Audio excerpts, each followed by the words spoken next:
This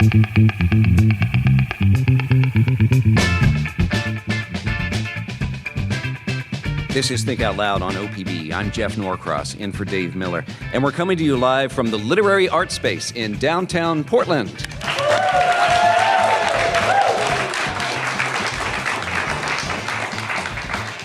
Ada Limon's poetry just seems to be made for this time.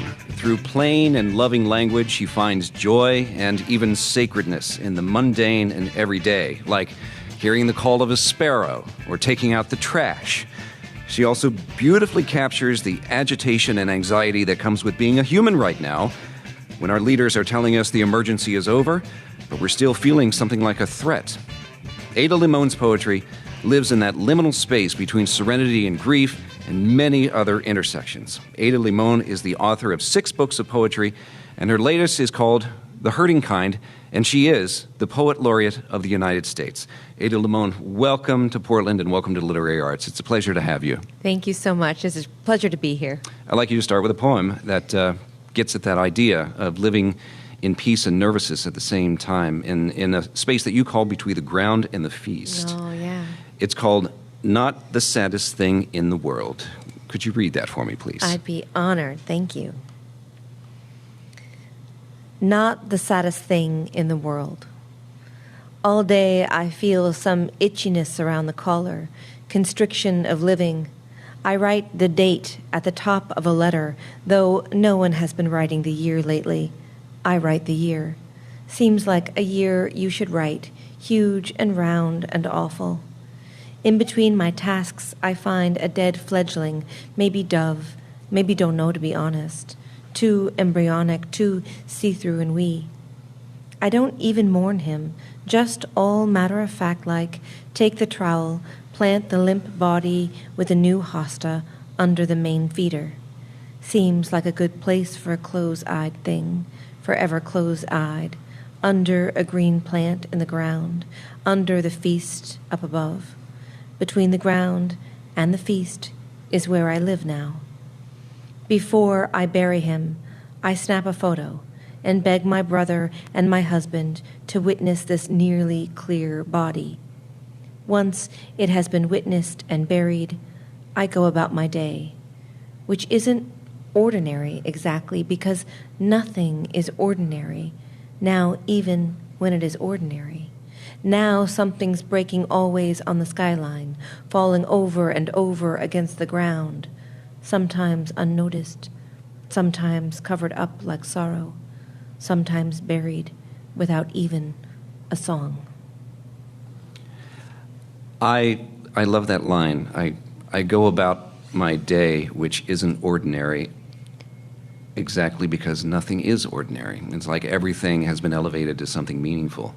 How did you learn to be awestruck by such things?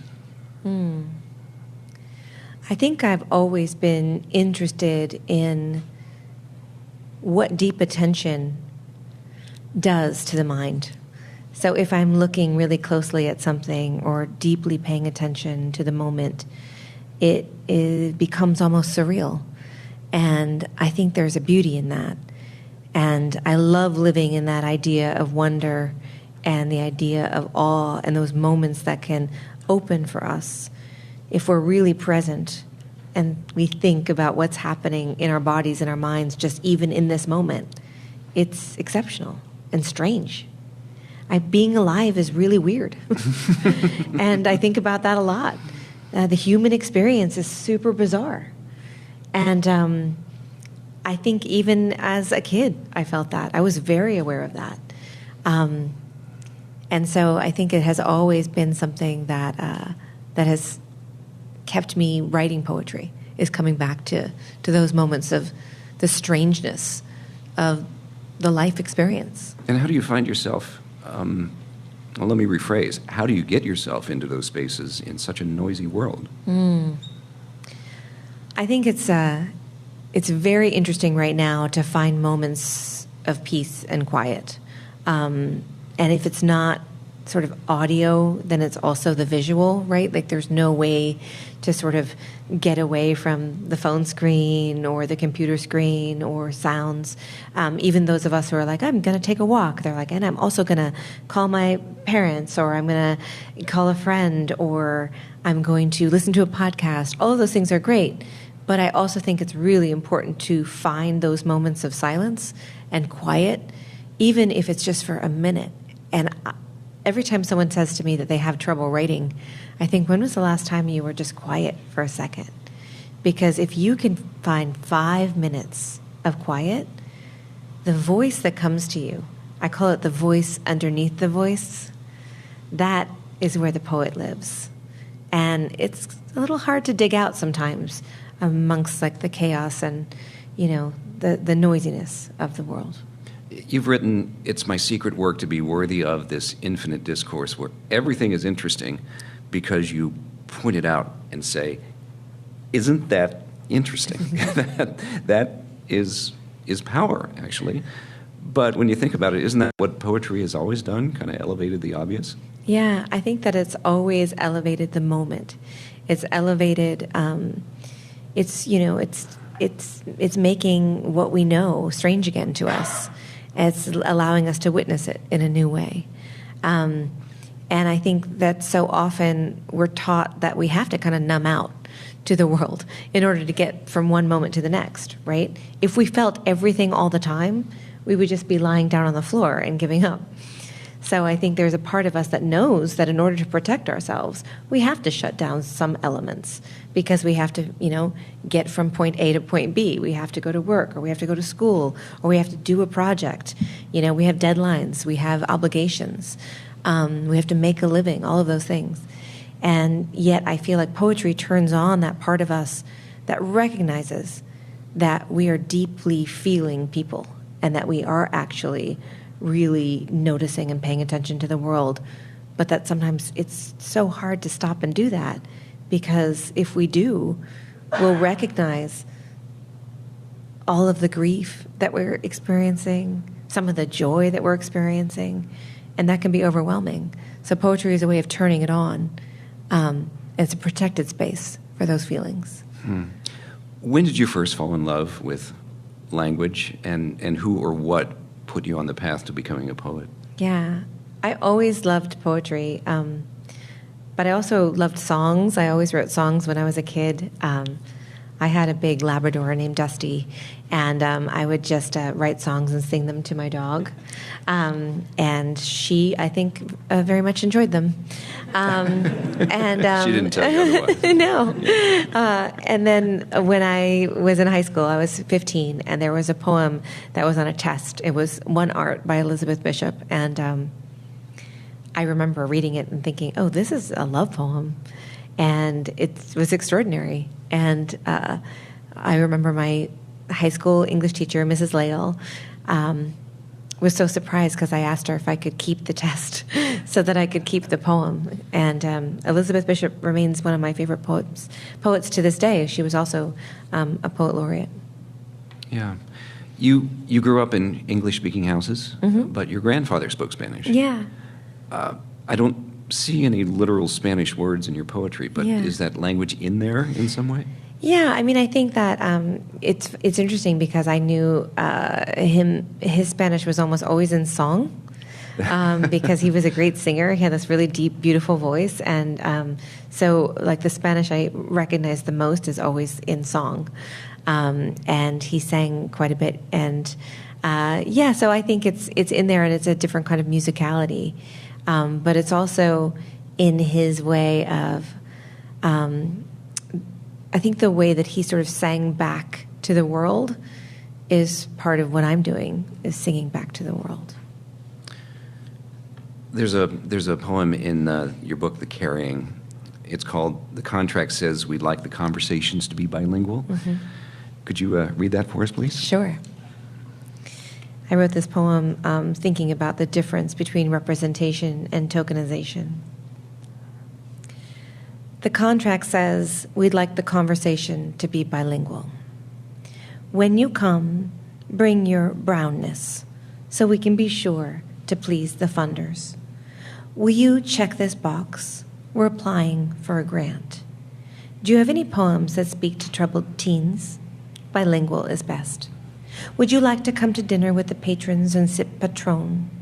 Will you tell us the stories that make us uncomfortable, but not complicit? Don't read us the one where you are just like us, born to a greenhouse garden. Don't tell us how you picked tomatoes and ate them in the dirt, watching vultures pick apart another bird's bones in the road. Tell us the one about your father, stealing hubcaps after a colleague said that's what his kind did. Tell us how I came to the meeting wearing a poncho and tried to sell the man his hubcaps back. Don't mention your father was a teacher, spoke English, loved making beer, loved baseball. Tell us again about the poncho, the hubcaps, how he stole them, how he did the thing he was trying to prove he didn't do. You know, many organizations, and it has to be said, including the one that I work for, are on a path for diversity, equity, and inclusion and safety, and that includes hearing some uncomfortable truths about racist expectations. Do you regularly feel like you're only allowed to tell certain stories about yourself? Yeah, I think that anytime anyone has an idea about me or what I should do or who I am or what I'm allowed to write about, my first thought is I want to do the opposite. And I just become all elbows about it.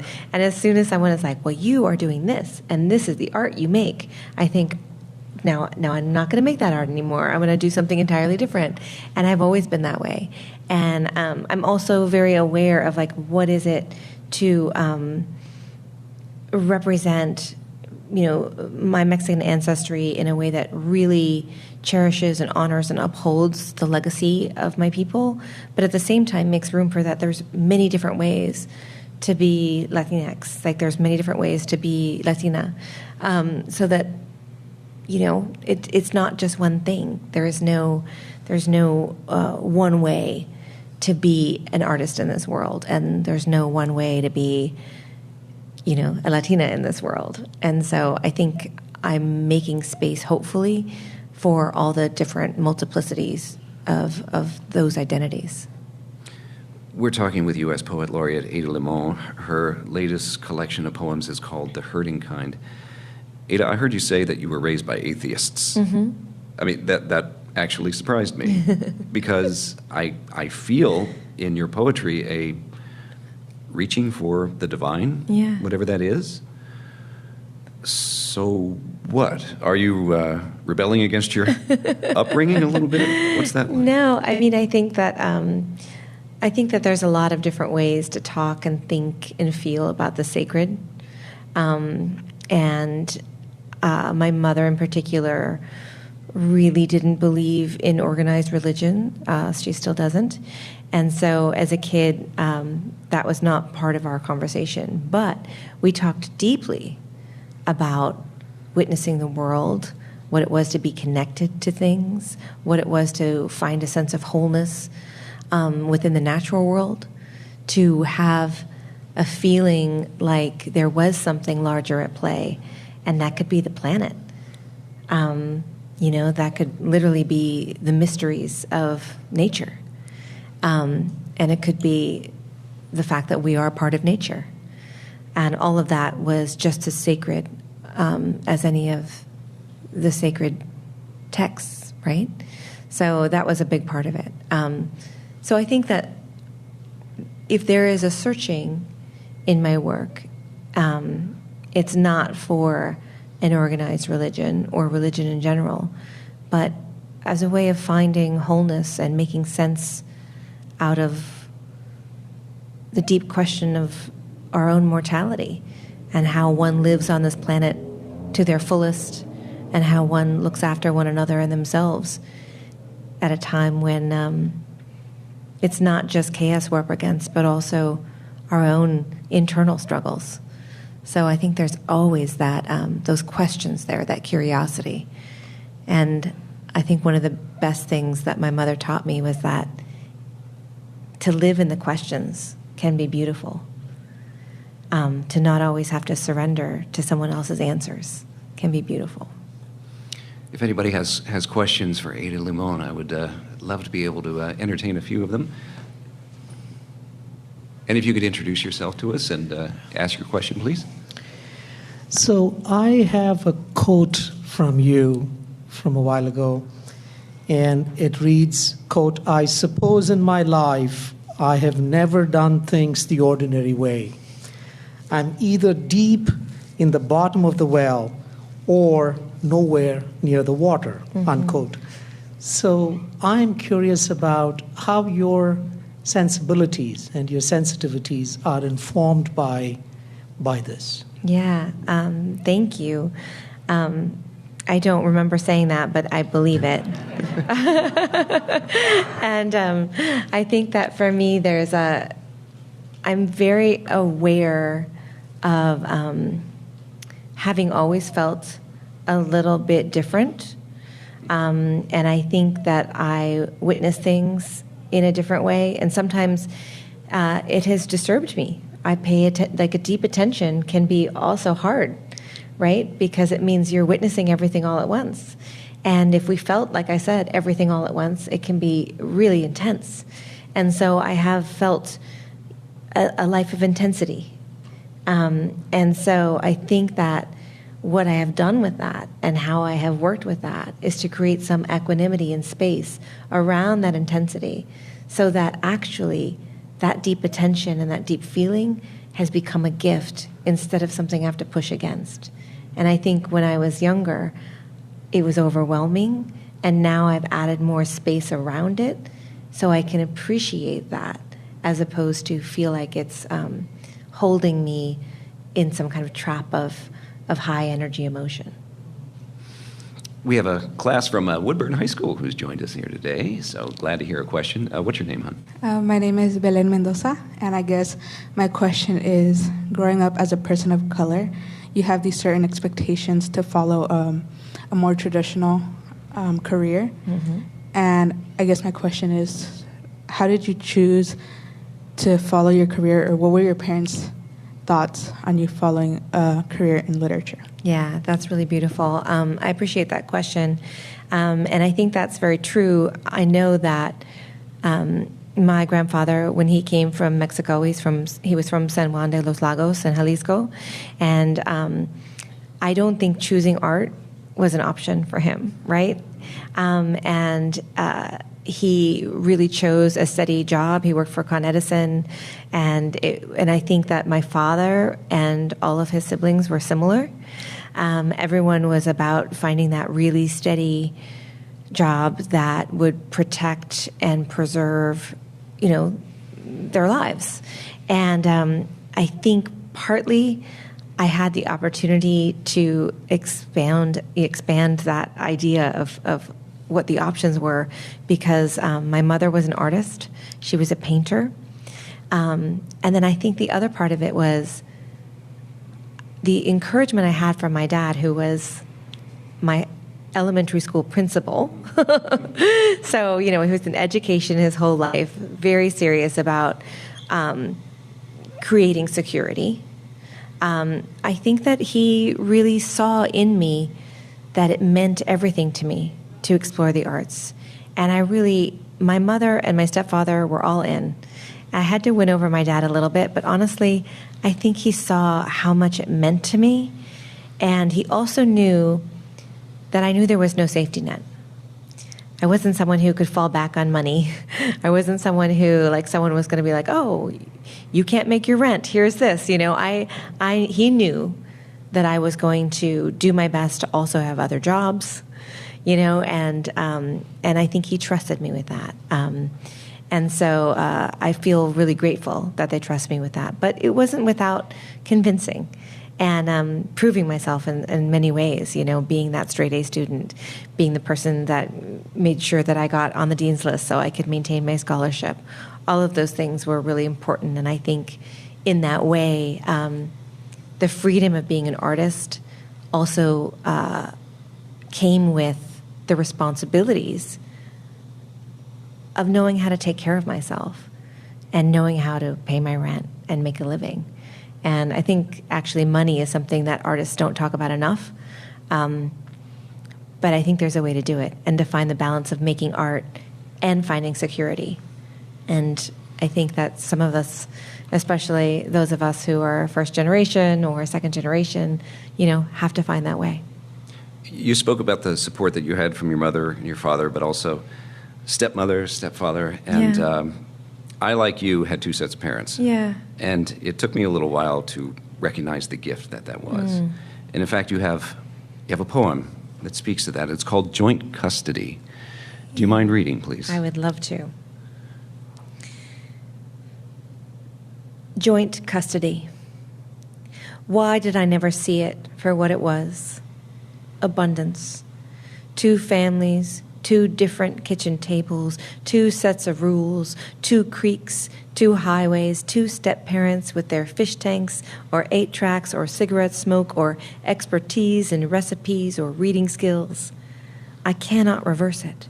The record scratched and stopping to that original chaotic track. But let me say, I was taken back and forth on Sundays, and it was not easy, but I was loved each place. And so I have two brains now, two entirely different brains, the one that always misses where I'm not, and the one that is so relieved to finally be home. What do you mean by two brains? I think that I've recognized in my life, it's not unlike code switching or switching languages or, depending on who you're talking to. I had two families. And so I knew how to walk into one family and adjust to the rules and walk into another family and adjust to the rules. And I actually think that has given me a huge gift on how to be in different communities, on how to be flexible. And I don't think I recognized that as a skill until years and years later, that was actually something that was part of made me who I am, was that I could be in this sort of abundance of parenting and watch this set of parents do it this way and watch this set of parents do it this way and be without judgment, but just be within that and move fluidly. And I actually think there was a lot of lessons that were learned from that have made me who I am. An abundance of parenting. It was overwhelming at times, wasn't it? Yeah. Another question? I'm Charles Sanderson, and I have the just amazing pleasure to work with brilliant, awe-inspiring students down in Woodburn, Oregon. And despite the vast majority being multilingual, because of white supremacy and colonization, they often come to me with really damaged linguistic self-esteem. So I'm curious, what would be strategies to help repair linguistic and literary self-esteem and then fortify it? Yeah, that's a beautiful question. I think one of the things that we forget is that the way that we come into this world, our language, our musicality is incredible. It really is. And if you think about the different languages, if you think about Spanish, Spanish is also, a colonizing language, right? And if you think about English, it's a colonizing language. When I was in Mexico recently, on stage with me was a poet who read in Nahuatl, a poet who read in Purépecha, to hear the original native languages of Mexico was incredible for me. But it reminded me that kind of musicality that we have, no matter what, if it feels broken to you, it's also your own music. And that kind of switching in between, I feel like there's a way to praise that. I think about a lot in bilingual texts now. There's so many great poets. I think about Eduardo C. Corral, Natalie Diaz, who are working and switching back and forth so that it's very seamless between languages. So I think that is part of it, exposing them to that kind of work, to recognizing that it's not broken. It's actually a singular music that can make them not only better readers, but better writers, because they live in two worlds, and maybe sometimes even more worlds than that. And I don't know, for me, it's taken me a long time to understand that all of that can be actual, not just gifts, but tools that can improve your own ability to actually witness the world, because a lot of people can only see things one way, and many of us can see things many different ways, and that's a superpower. Yeah, I'm struck at how you live in the convergence of lots of different worlds, English and Spanish, like we spoke, but this family and that family, city and country. I mean, what do you find interesting in these spaces where things converge? Yeah. I mean, I find it always all of anything that's sort of the between spaces. That feels to me where all of the interesting stuff happens, right? It's like everything that's the cracks between things, where nature collides with human existence. All of those things to me is where we get to witness our effect on the world, and where we get to witness also where two things kind of come together and have a conversation. And sometimes it's tough conversation, and sometimes it's a good conversation. But I think often, when I lived in New York City, I remember following this little girl who kept asking her dad, what kind of bird is that? And he'd say a pigeon. And she'd be like, what kind of bird is that? And he'd say, it's a pigeon. And what kind of bird is that? And he'd say, it's a pigeon. And she just said, oh, when am I ever going to see a real bird? And I thought, no, I was like, poor pigeons. And then I kept thinking about pigeons where, they were cliff dwellers. Like that's how they can exist in these cities and stand on these high rises. Like, that's an amazing skill. And so, I don't know, I feel like I've always been someone who gets excited about how we survive together. And I think that, as the climate crisis continues, we're going to have to think of ways that we survive together more and more and envision a different future. And I don't know, I think we need to think about those spaces of collision and be really bearing witness to them in a true way. Ada, we talked about your city and country lives a little bit. You lived in New York. Now you live in Kentucky. How did that change of scene affect your poetry? Oh, I mean, hugely so. I think that I loved living in New York, but I hadn't realized how much it was all about the hustle culture, and to live, to live in a very little apartment in Brooklyn. Talk about trying to find quiet. Yeah, Good luck. and I had to work all the time. Yeah. And I just worked all the time. And I kept thinking, how can I not get ahead? Like, how come I don't have more money in the bank, And so that was really difficult. And so I love New York, but leaving it for a place that allowed me a little more space, a little more ease, was actually a really great decision. And so I think what that change of scenery did for me really was allowed me more space to write, allowed me more quiet, and I'm forever grateful for that. And the book Bright Dead Things really came out of that transition. Yeah. There are a lot of animals in your poetry, including and especially horses. Yeah. Is that a product of living in Kentucky? Yeah. Everyone always says, what are the horses a metaphor for? And I'm like, no, they're actual horses. I live in Kentucky, and so I look out the window and I see horses. Also, my mother was a caretaker on a 40-acre horse ranch growing up.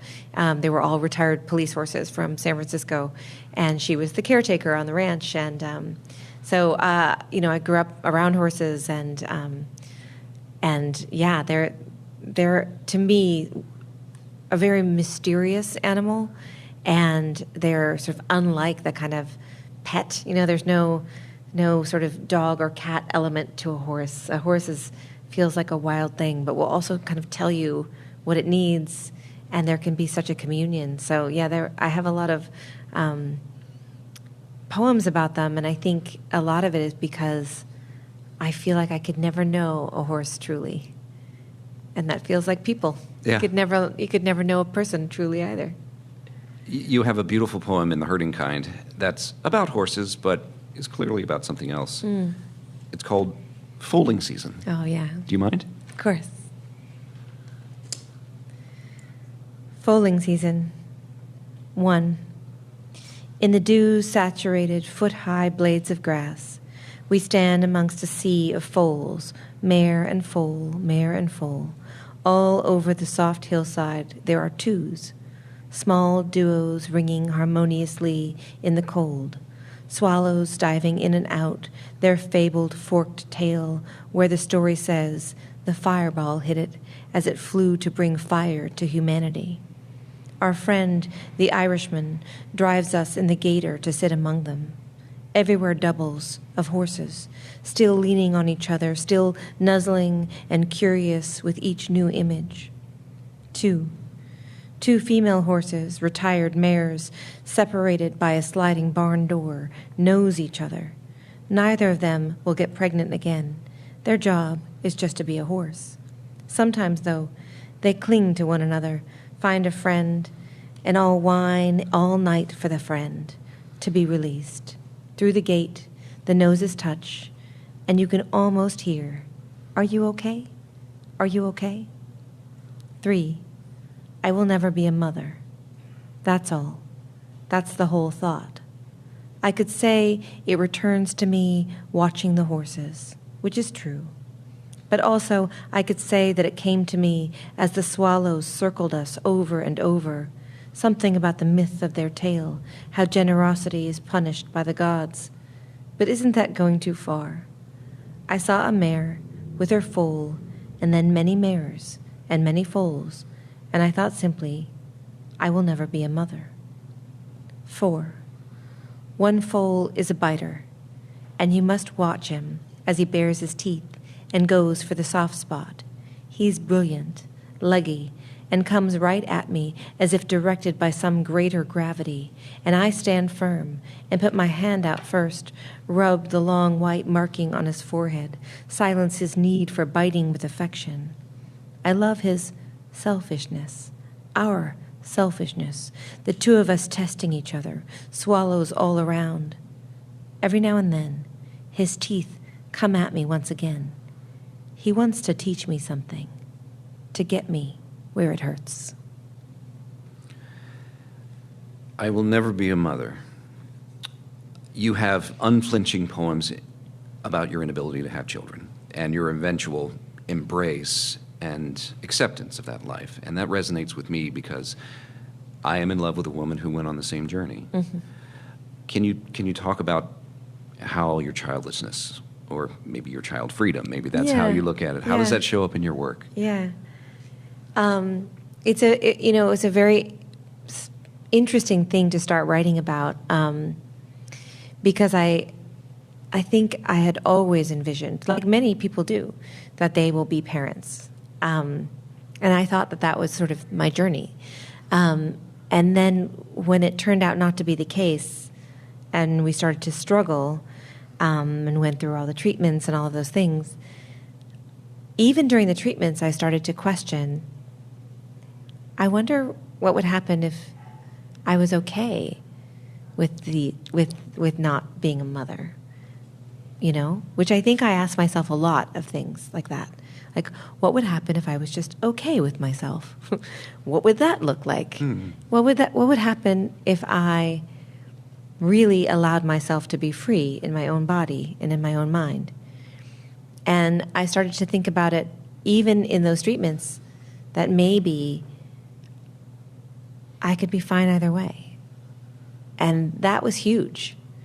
And then when we decided to stop the treatments, that felt also like a power, like not continuing down that road any longer. And then it also felt like a choice, even though, of course, my husband will say, "Oh, it wasn't really a choice," but in some ways, I feel like we could have gone further and decided not to.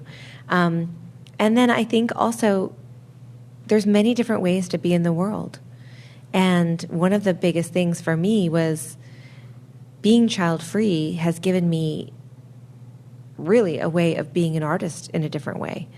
I have much more time to write. I travel a ton. My husband and I are really inseparable. We adore each other.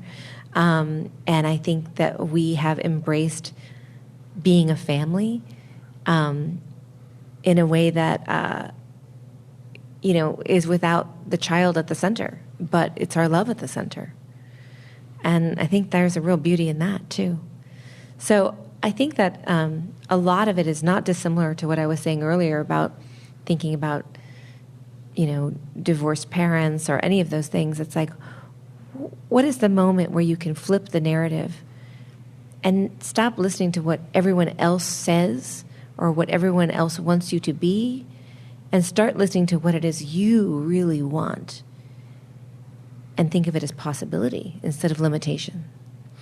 Well, maybe the thing you really want to listen to is the birds in the quietude of a house that doesn't have children in it. And you have a poem about that. Yeah. It's called Sparrow, What Did You Say? Sparrow, what did you say? A whole day without speaking. Rain, then sun, then rain again. A few plants in the ground, newbie leaves tucked in black soil, and I think I'm good at this. This being alone in the world, the watching of things growing.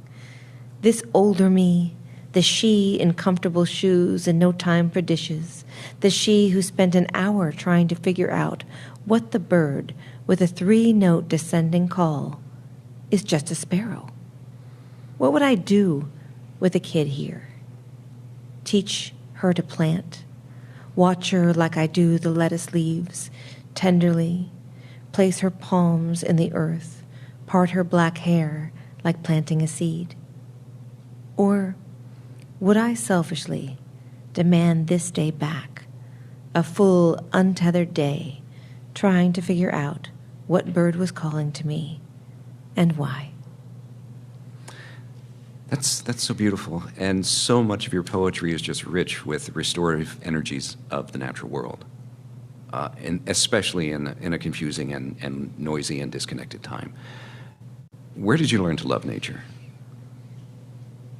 Yeah, I think that I'm someone that has always really loved being alone, and I've loved being alone in nature. And there was a creek across from the street growing up called the Calabasas Creek, and it was my place to be away from anyone, away from my older brother, away from my family, and I adored them, but that really quiet, secret space.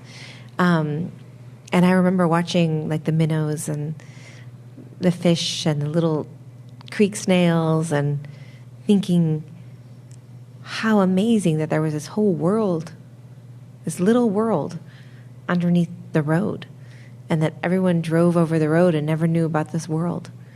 So I think for me it has always been a safe space. If you're just tuning in, we're talking with Poet Laureate Ada Limón. We're in front of an audience at Literary Arts in downtown Portland. Ada, your poems are short, and they're short enough that you can read all 6 of your books in one day if you wanted to. It's something I'd recommend. You'd have to recover from that. That's a binge. Why so short? It's funny. I feel like for the most part, I think The Caring has some longer poems in it. I know there's some poems that are multiple pages, 4 or 5 pages. The Hurting Kind is, I think, 7 pages. But I think that poetry really benefits from a condensing of emotion and a condensing and crystallization of images. And I also feel like there are times where poems are kind of endless. If you're really paying attention, you could just keep writing the poem forever. And yet I love an opening and I love a closing. And so if I keep writing the poem forever, I don't get the pleasure of having an opening and a closing. And if you love endings like I do, you have to make poems that are short enough so that you can experience endings over and over and over again. So I think that's a big part of it. I also, on a very sort of logistical level, I love writing poems that people who are not poets will read. And that's a deeply personal thing, but I feel like if I can hand someone a poem and they can read it and experience it within 1 to 2 minutes and then walk away maybe having shifted something, even just a tiny little bit, that feels like a great pleasure. I heard you once say that everyone should read a poem a day. Yeah. One. Is that a minimum recommended daily allowance, or should you just stop at one? At least one. Yeah. At least one. That's the required dose, I think, that the doctors recommend. In your early book, Sharks in the Rivers, every section is prefaced by a line from a piece of music. What's the relationship between melody and music and poetry for you? Oh, yeah. I love music. I think in a, if I had many more lives, and maybe I do, I would love to be a musician. I was in a band in Brooklyn for a while. That was actually, we named ourselves after my first book. We were called Lucky Wreck, and I was the singer and the songwriter. And what kind of music was it? It was sort of I want to say like a folky singer guitar, I'm trying to think of the genre. I guess it would be like, folk music. Yeah. Alternative folk. And it was such a joy. I loved doing it. But I also think that one of my favorite things about poetry is that it's similar to music, right? But if you think about making a song, you have all of the elements around you. You have the guitar, you have the piano, you have the bass line, you have whatever instruments, and they are going to deepen the music. And then you have the melody, the harmony, you have all the voices working together. And with a poem, you have to make all the music yourself. And that is the way that you make a poem, is that it has to be complete. It's not waiting for music. It's not waiting for the bass line. It's not waiting for someone to make it a song. It is its song.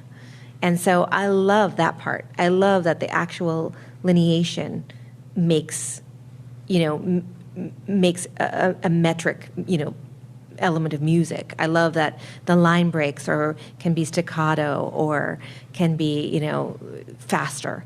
So I love all of that element of basically that the whole song has to be within the poem. And I don't know. That's always been my sort of comparison between the two, because as much as I love music, there is a real gift to making a song that's the whole poem all by yourself. Yeah. The second section of the book starts with a line from a song from the High Strung, and the line is, "I would leave it alone if I could leave it alone." Yeah. Obsession, right? Yeah. And the first poem in that section flows from that nicely. It's called Crush. Oh, yeah. Could you read it? Oh, yeah. Has anyone here ever had a crush? Oh. I love crushes. I really do. They're dangerous, but they make really good poems. They can make good poems. Crush. Maybe my limbs are made mostly for decoration. The way I feel about persimmons. You can't really eat them, or you wouldn't want to. If you grab the soft skin with your fist, it somehow feels funny, like you've been here before, and uncomfortable too, like you'd rather squish it between your teeth impatiently before spitting the soft parts back up to linger on the tongue like burnt sugar or guilt. For starters, it was all an accident. You cut the right branch, and a sort of light woke up underneath, and the inedible fruit grew dark and needy. Think crucial hanging. Think crayon orange. There is one low, leaning, heart-shaped globe left. And dearest, can you tell? I am trying to love you less. Who's that for? Nice try. I don't need names. I remember when I wrote that poem, it's one of a few poems that I wrote backwards, which was I walked into my apartment in Brooklyn, and there were 3 persimmons in a bowl, and there was one orange, and I was laughing that there was sort of the color between them, and then I was thinking, oh, there's one left, Mm-hmm. and then I thought, oh, I'm gonna build this poem backwards from that. And I had the phrase, dearest, can you tell I'm trying to love you less? That brings up a great question, which is, where do you find inspiration? I mean, in a bowl of persimmons, in a bird? I mean, is everything potentially a poem? Yes. Okay. Yes, I really do think that everything is potentially a poem. I honestly think that if you're a poet or an artist of any kind, the biggest thing about our lives is that we just don't get bored. We just don't get bored because everything is interesting. Everything, if you look at it close enough, if you talk to anyone deep enough, it's interesting. You know, like I always think about what it is to just stare at a little square of space for a while and see what happens to the mind and go, oh, wow, that's happening there. Oh, look at that crack in the floor.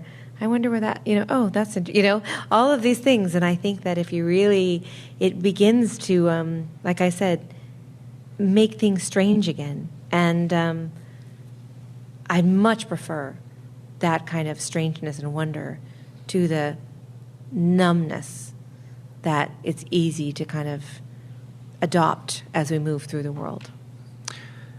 Let's talk about the pandemic. It forced a lot of us to slow down and think about what we value. Was it a good time to be writing poetry?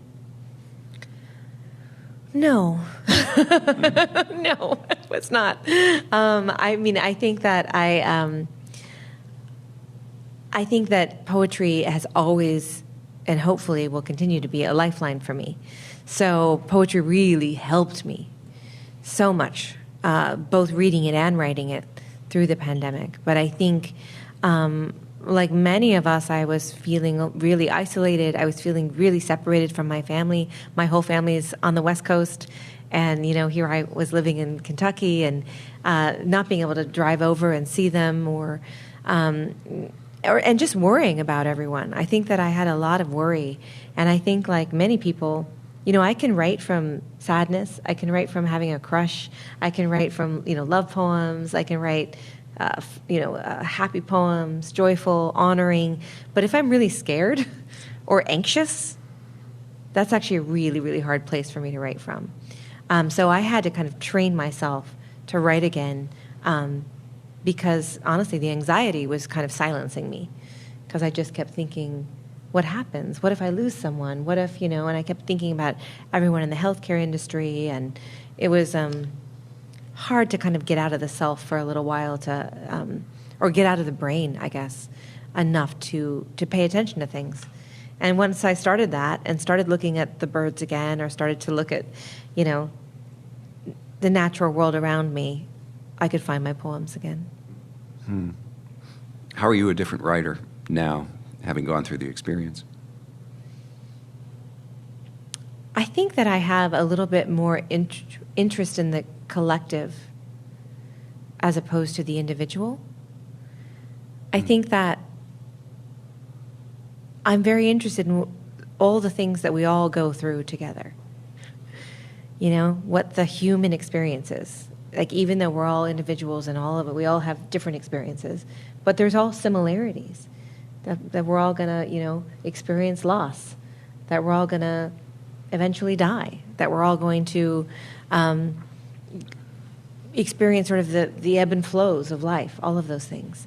So I think I think that's a big part of it. I think the other part of it is that I'm very interested in letting go of stories that aren't useful anymore. I think it was a time for me to reflect on the fact that there are a lot of things that people have said to me that I just don't need anymore, that aren't true anymore, in terms of my identity, in terms of who I am as an artist, in terms of, what it is to be child-free. Mm-hmm. And I think that's huge. So, yeah, I think it was a big moment of reflection. And I hope I hold those lessons dear and keep learning them. Last question, and I'm sorry we only have about a minute for it, but it's forward-looking because you're part of this project with NASA. You're writing a poem that is going to be engraved on this probe that's going to fly by Jupiter and see if there's good conditions for life on one of its moons. And that's going to go up next year. What do you think that poem's going to be? It's a pretty incredible thing, just to think, I'm sending a poem to space. I actually I finished the poem, and they asked me if I would write it in my handwriting because they were going to engrave it on the Europa Clipper in my own handwriting. So this is what will be going to space in October of 2024.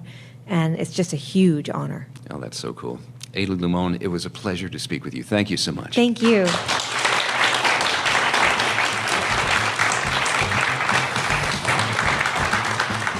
And thank you so much to Literary Arts for hosting us today. This is Think Out Loud on OPB, and our production staff includes Elizabeth Castillo, Rolly Hernandez, Gemma DiCarlo, senior producer Allison Frost, and managing producer Shiraz Sadiq. Nalene Silva engineers the show. Our technical director is Stephen Cray, and our executive producer is Sage Van Wing. If you don't want to miss any of our shows, you can listen on the NPR One app, on Apple Podcasts, or wherever you get your podcasts. Our nightly rebroadcast is at 8 p.m. Thank you very much for tuning in to Think Out Loud on OPB and KLCC. I'm Jeff Norcross. Read more poetry. Have a great day, everyone.